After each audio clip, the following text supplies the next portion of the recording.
भारतीय थिएटर भले ही काफी पुराना हो, पर आज भी ये नाट्य मंच अपनी जगह तलाश रहा है।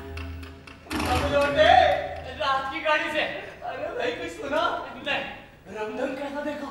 रंगढंग तो अच्छा एक बार तो पड़ जाएगा। माँ ने अभी तक पटा ही नहीं है। इतना सब कुछ हमें नहीं मालूम। राजा बाबू से कुछ सुन लीजिएगा। अरे राजा बाबू कब उठेंगे? चाय बनाकर जगाऊंगा। अरे भाई जरा फुर्ती से हाथ जगाओ, दुकान भी खोलनी है।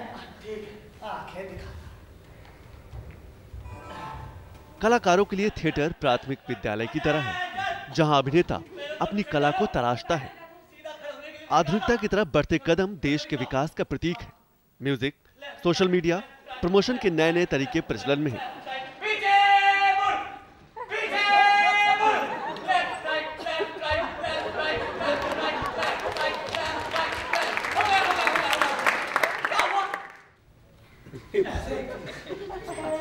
पर बात जहां रंगमंच की आती है, वहीं पर दुश्वारियों का सिलसिला शुरू हो जाता है।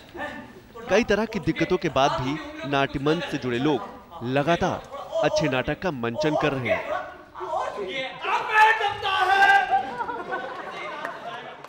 पिछले दिनों दिल्ली के श्रीराम सेंटर में एक ऐसे ही बेहतरीन हास्य नाटक का मंचन किया गया। बादल सिरकार द्वारा लिखित बल्लभपुर की रूपकथा का निर्देशन कृष्णकांत ने किया।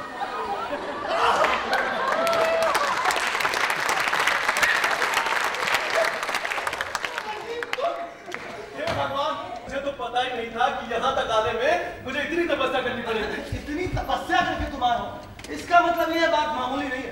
कोई दुख संवाद तो नहीं? नहीं, कोई दुख संवाद नहीं। सब कुछ आराम से बताओ। आराम से क्यों? अभी बताओ ना, फिर काफी देर तक समय नहीं मिलेगा। पार्टनरशिप में चैम्बर खोलोगे? चैम्बर? हाँ, बहुत अच्छा चांस है। मौके की जगह भी, बस 7 दिन का समय। भाई देखो, पार्टनरशिप का मामला था, इसीलिए मैं किसी और पे भरोसा नहीं कर सकता था। इसीलिए बिना चिट्ठी पत्री दिए मैं दौड़ा। ये नाटक एक ऐसे किरदार पर आधारित है जो है तो राजा महाराजाओं के परिवेश से जुड़ा, पर आर्थिक दशा इतनी खराब हो गई है कि चारों तरफ कर्ज से घिर गया है। अब उसकी यही ख्वाहिश है कि किसी तरह वो पुराना महल बिके ताकि वो अपना छोटा सा व्यवसाय कर सके। मैं सब समझता हूँ। आज चैम्बर खोलने की आशा में यहाँ 1.5 साल से पड़ा हूँ।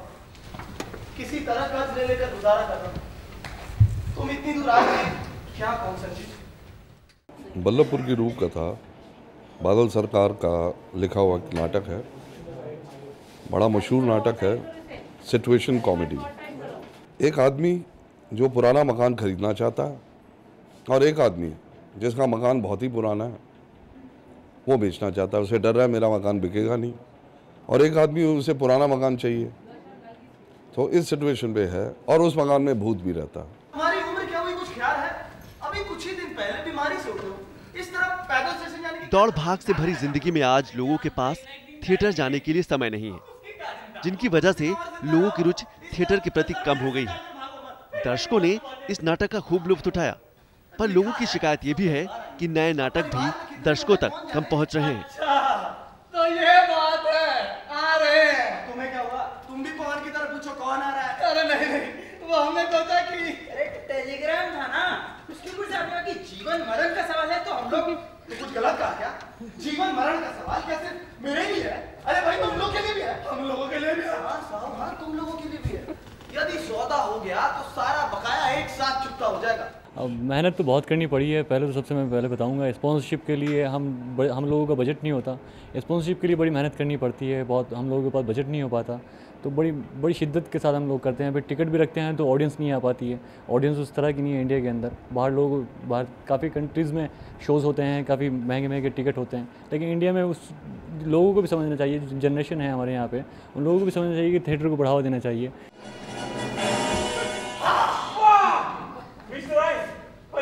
बॉलीवुड की सफलता के बाद भी लड़कियों की संख्या थिएटर में बहुत कम है।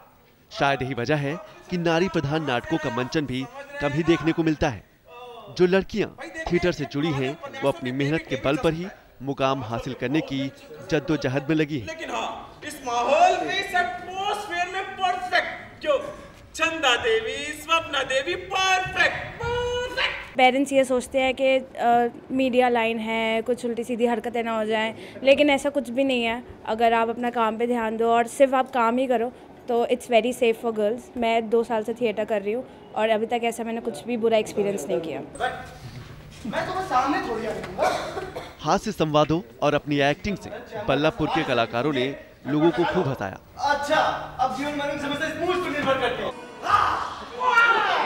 नाटक मंचन देश की संस्कृति को समझने का सबसे अच्छा माध्यम है। बस जरूरत है कि इसे सरकार और लोगों का समर्थन मिलता रहे, ताकि कला की ऐसी ही अविरल धारा हमेशा बहती रहे। संतोष चौधरी की रिपोर्ट, डीडी न्यूज, नई दिल्ली।